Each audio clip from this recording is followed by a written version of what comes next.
Hi my dear friends, welcome to job updates in Telugu YouTube channel. Friends, మనకి central government education department కింద పనిచేసే నవోదయ విద్యాలయ సమితిలో ఖాళీగా ఉన్నటువంటి 1700కు పైగా ఉద్యోగాలకు నోటిఫికేషన్ అనేది రిలీజ్ చేయడం అనేది జరిగింది. అయితే మనకి ఇక్కడ వేరియస్ టైప్స్ ఆఫ్ వేకెన్సీస్ అనేది ఇవ్వడం జరిగింది. చూడండి, మనకి ఇక్కడ అసిస్టెంట్ సెక్షన్ ఆఫీసర్ అని, ఆడిట్ అసిస్టెంట్ అని, legal assistant, junior translator, stenographer, computer operator, ఈ విధంగా చాలా రకాల పోస్టులు అయితే మనకి ఇవ్వడం జరిగింది. వీటిలో కొన్ని పోస్టులకి ఎక్స్పీరియన్స్ అనేది తప్పనిసరిగా ఉండాలి మీరు అప్లై చేసుకోవాలంటే. మరికొన్ని పోస్టులకి ఆల్రెడీ గవర్నమెంట్లో ఎవరైతే వర్క్ చేస్తుంటారో వాళ్ళు అప్లై చేసుకోవడానికి అవకాశం అనేది ఉంటుంది. కొన్ని పోస్టులకు మాత్రమే ఎటువంటి ఎక్స్పీరియన్స్ లేకుండా అప్లై చేసుకోవడానికి అవకాశం అనేది ఉంటుంది. ఆ పోస్టులు ఏవి అనేది నేను చెప్తాను చూడండి. ఫస్ట్ వన్ వచ్చి మనకి స్టెనోగ్రాఫర్ పోస్ట్ ఏదైతే ఉందో దానికి ఎటువంటి ఎక్స్పీరియన్స్ లేకపోయినా కూడా అప్లై చేసుకునే అవకాశం అయితే ఉంటుంది. కంప్యూటర్ ఆపరేటర్ కూడా ఎక్స్పీరియన్స్ అనేది అవసరం లేదు. క్యాటరింగ్ సూపర్వైజర్ కూడా అప్లై చేసుకోవచ్చు. అలాగే జూనియర్ సెక్రటేరియట్ అసిస్టెంట్ ఏదైతే ఉందో దానికి కూడా అప్లికేషన్ అనేది పెట్టుకునే అవకాశం అయితే ఉంటుంది, ఎటువంటి ఎక్స్పీరియన్స్ అనేది లేకపోయినా. ఈ జూనియర్ సెక్రటేరియట్ అసిస్టెంట్ని ఇంతకుముందు జూనియర్ అసిస్టెంట్ అని పిలిచేవాళ్ళు. దాని పేరు అనేది ఈ మధ్య మార్చడం అనేది జరిగింది. ఇవి హెడ్ క్వార్టర్స్ మరియు రీజనల్ ఆఫీసెస్లో వేరేగా ఇవ్వడం జరిగింది. అలాగే ఈ యొక్క ఏదైతే మనకి జూనియర్ సెక్రటరీ అసిస్టెంట్ అనే పోస్టులు క్యాడర్ అంటే జేఎన్వి ఈ కాలేజెస్ ఏవైతే స్కూల్స్ ఏవైతే ఉంటాయో వాళ్ళకి సంబంధించి అక్కడ కూడా మనకి సెపరేట్గా ఇవ్వడం అనేది జరిగింది. నెక్స్ట్ ఎలక్ట్రీషియన్ ప్లంబర్కి మనకి ఎక్స్పీరియన్స్ అనేది ఉండాలి. ల్యాబ్ అటెండెంట్ ఎంటీఎస్ పోస్టులు ఏవైతే ఉన్నాయో వాటికి ఎటువంటి ఎక్స్పీరియన్స్ లేకపోయినా అప్లికేషన్ అనేది పెట్టుకునే అవకాశం అయితే ఉంటుంది. సో మనకి చూసుకున్నట్లయితే డీటెయిల్స్ అనేది మనకి ఇవ్వడం జరిగింది. చూడండి, ఈ హెడ్ క్వార్టర్ అనేది దీనికి ఉత్తరప్రదేశ్ నోయిడాలో ఉంటుంది. అండ్ 8 రీజనల్ ఆఫీసెస్ అనేవి దేశవ్యాప్తంగా ఉన్నాయి. 650కి పైగా ఈ విద్యాలయాలు అనేవి వీళ్ళకి ఉన్నాయని మనకి ఇక్కడ ఇవ్వడం అనేది జరిగింది. ఇవన్నీ కూడా సెంట్రల్ గవర్నమెంట్ జాబ్స్, అది మీరు క్లియర్గా గుర్తుపెట్టుకోవాలి. నెక్స్ట్, ఎన్ని వేకెన్సీస్ ఉన్నాయనేది మనకి ఇక్కడ క్లియర్గా ఇచ్చారు. ఫీమేల్ నర్స్ ఎన్ని ఉన్నాయి, అసిస్టెంట్ సెక్షన్ ఆఫీసర్లు ఎన్ని 5, audit assistant 12, junior translation officer 4, legal assistant 1, stenographer 23, computer operator 2, catering supervisor 78, junior secretariat assistant head క్వార్టర్స్లో 21, అలాగే జూనియర్ సెక్రటేరియట్ అసిస్టెంట్ స్కూల్స్ వైజ్గా చూసుకుంటే 360 ఉన్నాయి. ఎలక్ట్రీషియన్ ప్లంబర్ వచ్చి 128, lab attendant 161, mess helper 442, multi tasking staff 19 vacancies అయితే మనకి ఇక్కడ ఇచ్చారు. మరి ఈ పోస్టులకు సంబంధించి మనం ఇక్కడ క్లియర్గా ఒక్కొక్క పోస్టుకు సంబంధించిన క్వాలిఫికేషన్ అనేది చూద్దాం. నేను ఎక్స్పీరియన్స్ అవసరం లేని పోస్టులు ఏవైతే ఉన్నాయో వాటికి మాత్రమే క్వాలిఫికేషన్స్ అనేవి నేను ఇక్కడ చెప్తున్నాను. క్వాలిఫికేషన్ అండ్ ఏజ్ అనేది ఎక్స్పీరియన్స్ అవసరం లేని పోస్టులకు మాత్రమే చెప్తున్నాను. ఎవరికైనా ఎక్స్పీరియన్స్ అనేది ఉంటే మీరు ఆ పోస్టులకు సూటబుల్ అనిపిస్తారని మీకు అనిపిస్తే అది ఒకసారి చదువుకోండి ప్లీజ్, దయచేసి. సో ఇక స్టెనోగ్రాఫర్కి ఎటువంటి ఎక్స్పీరియన్స్ అనేది అవసరం లేదు. ఇంటర్మీడియట్ పాస్ అయితే సరిపోతుంది. డిక్టేషన్ అనేది 10 minutesలో 80 words per minute ఉంది. ట్రాన్స్క్రిప్షన్ 50 minutesలో మనకి 60 ఇంగ్లీష్లో లేదా 65 minutes హిందీలో ఉంటుంది. కంప్యూటర్లో మనకి ఇక్కడ క్లియర్గా ఇవ్వడం జరిగింది. ఓకే, ఇంటర్మీడియట్ పాస్ అయ్యండి. ఈ డిక్టేషన్ ట్రాన్స్క్రిప్షన్ కానీ మీకు వస్తే మీరు అప్లై చేసుకోవచ్చు. మీకు శాలరీ అనేది స్టార్టింగ్లో 50,000 వరకు రావడం జరుగుతుంది.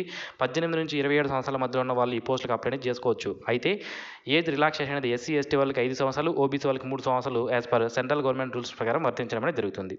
నెక్స్ట్, కంప్యూటర్ ఆపరేటర్, దీనికి కూడా 18 నుంచి 30 సంవత్సరాల మధ్యలో ఉన్న వాళ్ళు అప్లై చేసుకోవచ్చు. బీసీఏ లేదా బీఎస్సీ కంప్యూటర్ సైన్స్ లేదా ఐటీలో చేసిన వాళ్ళు కానీ, లేదా బీఈ బీటెక్ కంప్యూటర్ సైన్స్ లేదా ఐటీలో చేసిన వాళ్ళు కానీ ఈ కంప్యూటర్ ఆపరేటర్ అనే పోస్ట్కి అప్లికేషన్ అనేది పెట్టుకునే అవకాశం అయితే ఉంటుంది. నెక్స్ట్, క్యాటరింగ్ సూపర్వైజర్, ఈ పోస్ట్కి వచ్చి మనకి bachelors degree in hotel management ఎవరైతే చేస్తుంటారో మినిస్ట్రీ ఆఫ్ టూరిజం ద్వారా రికగ్నైజేషన్ పొంది ఉండాలి. లేదా చూడండి, ఇది చేసిన వాళ్ళకి ఎటువంటి ఎక్స్పీరియన్స్ అనేది అవసరం లేదు. Bachelors degree in hotel management చేసిన వాళ్ళకి ఎటువంటి ఎక్స్పీరియన్స్ అనేది అవసరం లేదు. ఎవరైతే ట్రేడ్ ప్రొఫిషియన్సీ అనేది ఎవరికైతే ఉంటుందో వాళ్ళకి 10 years ఎక్స్పీరియన్స్ అనేది అడిగారు. అది ఎవరికైనా ఉంటే చూసుకోండి. నెక్స్ట్, ఈ జూనియర్ సెక్రటేరియట్ అసిస్టెంట్ అనేది మనకి 2 రకాలుగా పోస్టులు డివైడ్ చేశారు. హెడ్ క్వార్టర్స్, రీజనల్ ఆఫీసెస్లో సపరేట్గా వేకెన్సీస్ ఉన్నాయి. అలాగే మనకి స్కూల్స్ వైజ్గా కూడా జేఎన్వి క్యాడర్ వైజ్గా కూడా మనకి సపరేట్గా వేకెన్సీ అనేది ఇచ్చారు. ఈ జూనియర్ సెక్రటేరియట్ అసిస్టెంట్కి చూసుకున్నట్లయితే మనకి ఫస్ట్ హెడ్ క్వార్టర్స్ సంబంధించి చూస్తే ఇంటర్మీడియట్ అనేది పాస్ అయి ఉండాలి. 30 words per minute English typing కానీ లేదా 25 words per minute Hindi typing కానీ వస్తే సరిపోతుంది, అప్లై చేసుకోవచ్చు. లేదా +2 సీనియర్ సెక్రటరీ సిబిఎస్ఈ లేదా స్టేట్ బోర్డు ద్వారా సెక్రటేరియల్ ప్రాక్టీసెస్ ఆఫ్ మేనేజ్మెంట్ అనే కోర్స్ వొకేషనల్ సబ్జెక్ట్స్ ఉంటాయి. ఇవి చేసిన వాళ్ళు కూడా అప్లికేషన్ అనేది పెట్టుకునే అవకాశం అయితే ఉంటుంది. ఇక డిజైరబుల్ క్వాలిఫికేషన్ ఇచ్చారు. ఇది మీ ఎసెన్షియల్ అనేం కాదు, డిజైరబుల్ మాత్రమే. ఇది ఉన్నా లేకపోయినా అప్లికేషన్ అనేది పెట్టుకునే అవకాశం అయితే ఉంటుంది. ఇక junior secretary assistant JNV cadre wise మనం చూసుకున్నట్లయితే ఇంటర్మీడియట్ పాస్ అయ్యి 30 words per minute English typing లేదా 25 words per minute Hindi typing వస్తే అప్లై చేసుకోవచ్చు. లేదా మనకి secretarial practices office management vocational course ఎవరైతే చేస్తుంటారో వాళ్ళు కూడా అప్లికేషన్ పెట్టుకునే అవకాశం అయితే ఉంటుంది. మనకి డిజైరబుల్ క్వాలిఫికేషన్గా కంప్యూటర్ ఆపరేషన్ సర్టిఫికేట్ అనేది మనకి అడగడం జరిగింది. సో నెక్స్ట్ ఎలక్ట్రీషియన్ ప్లంబర్కి మనకి 2 ఇయర్స్ ఎక్స్పీరియన్స్ అని అడిగారు, అదొకసారి చూసుకోండి. నెక్స్ట్ ల్యాబ్ అటెండెంట్కి 10th పాస్ అయితే సరిపోతుంది, మీరు అప్లికేషన్ అనేది పెట్టుకోవచ్చు. లేదా డిప్లొమా ఇన్ ల్యాబొరేటరీ టెక్నిక్స్ చేసిన వాళ్ళు అప్లై చేసుకోవచ్చు. లేదా జస్ట్ ఇంటర్మీడియట్ పాస్ అయితే కూడా సైన్స్ స్ట్రీమ్లో ఎవరైతే ఇంటర్మీడియట్ చేస్తుంటారో వాళ్ళు కూడా అప్లికేషన్ అనేది పెట్టుకోవచ్చు. మెస్ హెల్పర్కి మనకి 5 ఇయర్స్ ఎక్స్పీరియన్స్ అనేది అడిగారు. మల్టీ టాస్కింగ్ స్టాఫ్కి ఎటువంటి ఎక్స్పీరియన్స్ ఏం అవసరం లేదు, మనకి 10th పాస్ అయితే సరిపోతుంది. 18 నుంచి 30 సంవత్సరాల మధ్యలో ఉన్న వాళ్ళు అప్లై చేసుకోవచ్చు. 18,000 బేసిక్ పే ఇచ్చారు, స్టార్టింగ్లో మీకు 35,000 వరకు శాలరీ అనేది రావడం అనేది జరుగుతుంది ఎంటీఎస్ సంబంధించి. ఇక్కడ ఏజ్ రిలాక్సేషన్ ఆల్రెడీ చెప్పాను, ఎస్సీ ఎస్టీకి 5 సంవత్సరాలు, ఓబీసీకి 3 సంవత్సరాల ఏజ్ రిలాక్సేషన్ అనేది గవర్నమెంట్ రూల్స్ ప్రకారం వర్తించడం అనేది జరుగుతుంది.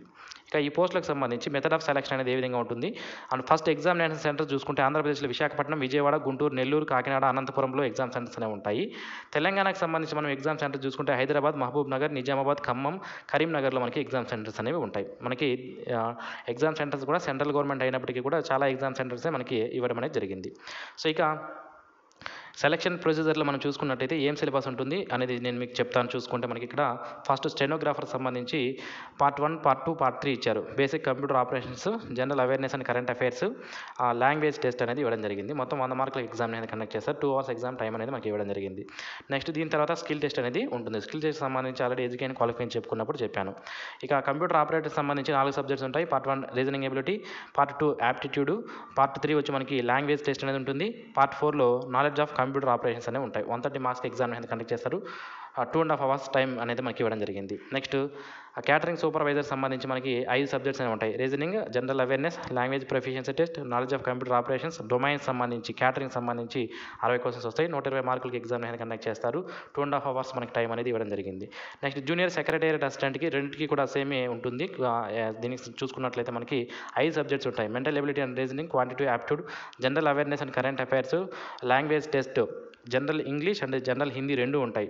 Next basic knowledge of computer operations 130 క్వశ్చన్లు, 130 మార్కులకి 2.5 hours ఎగ్జామ్ టైం అనేది మనకి ఇవ్వడం జరిగింది. ఇది నెక్స్ట్ జూనియర్ సెక్రటరీ అసిస్టెంట్, ఇది కూడా సేమ్ అనేది ఉంటుంది. దీని తర్వాత మనకి టైపింగ్ టెస్ట్ అనేది స్టేజ్ 2లో ఉంటుంది రెండింటికి కూడా, ఇది మీరు గమనించాలి. సో నెక్స్ట్ వచ్చి మనకి ఆ ల్యాబ్ అటెండెంట్కి సంబంధించి సిలబస్ చూస్తే part 1 reasoning ability, general awareness, language proficiency test, అలాగే సబ్జెక్ట్ రిలేటెడ్ సబ్జెక్ట్ అనేది ఇవ్వడం జరుగుతుంది. 120 క్వశ్చన్స్ ఉంటాయి. 120 మార్క్స్ అనేవి ఉంటాయి. 2.5 hours ఎగ్జామ్ టైం అనేది ఇవ్వడం జరిగింది. మెస్ హెల్పర్కి క్వాలిఫై ఎక్స్పీరియన్స్ అనేది ఉండాలి. Okay. Next multi tasking staff MTS సంబంధించి language test, general awareness and current affairs, basic knowledge of computers 100 questions ఉంటాయి. 100 మార్కులకి 2 hours టైం అనేది మనకి మల్టీ టాస్కింగ్ స్టాఫ్కి అయితే ఇవ్వడం అనేది జరిగింది. సో ఎలా అప్లై చేసుకోవాలంటే navodaya.gov.in అనే వెబ్సైట్లోకి వెళ్ళి అక్కడ మీరు ఫస్ట్ రిజిస్ట్రేషన్ చేసుకొని మళ్ళీ అప్లికేషన్ పెట్టుకోవాలని మనకి ఇవ్వడం జరిగింది. లింక్ని వీడియో కింద డిస్క్రిప్షన్లో ఇస్తాను. ఇక్కడ మనం ఫీజు చూస్తున్నట్లయితే ఒక ఫీమేల్ స్టాఫ్కి తప్ప మిగిలిన అన్ని పోస్టులకి అప్లికేషన్ ఫీజు 500, ప్రాసెసింగ్ ఫీజు 500, అంటే టోటల్ 500 రూపాయల ఫీజు అనేది ఉంటుంది. ఎవరికి ఇది? General, economical weaker section, OBC, non creamy layer వాళ్ళకి. ఎస్సీ, ఎస్టీ, పర్సనల్ డిజేబిలిటీ క్యాండిడేట్స్కి 500 రూపాయల ప్రాసెసింగ్ ఫీజు మాత్రం పే చేస్తే సరిపోతుంది. ఓకే. ఇక్కడ మనం చూసుకున్నట్లయితే 1/4 ఆఫ్ నెగిటివ్ మార్క్స్ కూడా ఉంటాయి మనకి ఇక్కడ సెలక్షన్ ప్రొసీజర్లో మనకి క్లియర్గా ఇచ్చారు. సో నెగిటివ్ మార్క్స్ అక్కడ ఇవ్వలేదు, బట్ ఇక్కడ మనకి ఇవ్వడం అనేది జరిగింది. అది మీరు క్లియర్గా ఒకసారి చూడండి. ఓకే. సో ఇది ఫ్రెండ్స్ ఈ నోటిఫికేషన్ సంబంధించినటువంటి వివరాలు. సో మరిన్ని ఇలాంటి డైలీ జాబ్ అప్డేట్స్ మీరు మిస్ అవ్వకుండా పొందడానికి ఇప్పుడే మన జాబ్ అప్డేట్స్ తెలుగు యూట్యూబ్ ఛానల్కి సబ్స్క్రైబ్ చేసుకోండి. మీరు సబ్స్క్రైబ్ చేసుకోవడం వలన డైలీ ఏవైతే central government, Andhra Pradesh, Telangana jobs ఏవైతే రిలీజ్ అవుతాయో వాటన్నిటిని కూడా మన ఛానల్లో అప్లోడ్ చేయడం అనేది జరుగుతుంది. సో మీరు మిస్ అవ్వకుండా మీకు సూటబుల్ అయినటువంటి జాబ్స్కి మీరు అప్లై చేసుకుంటారు. సో చాలామందికి జాబ్స్కి అప్లై చేసుకోవడానికి క్వాలిఫికేషన్ ఉన్నప్పటికీ కూడా జాబ్ వివరాలు అంటే నోటిఫికేషన్ రిలీజ్ అయింది అని వాళ్ళకి తెలియక చాలామంది అప్లికేషన్స్ అయితే చేసుకోకుండా వదిలేస్తుంటారు. సో అవి మిస్ అవ్వకుండా ఉండాలి అంటే మన యూట్యూబ్ ఛానల్కి ఇప్పుడే సబ్స్క్రైబ్ చేసుకోండి. డైలీ జాబ్ అప్డేట్స్ అనేవి మీరు మిస్ అవ్వకుండా పొందుతారు. ఓకే. ఇది ఫ్రెండ్స్ ఈ నోటిఫికేషన్ సంబంధించిన వివరాలు. ఈ వీడియో మీకు నచ్చినట్లయితే లైక్ చేయండి, మీ ఫ్రెండ్స్కి తప్పనిసరిగా షేర్ చేయండి. Thanks for watching. Have a nice day friends.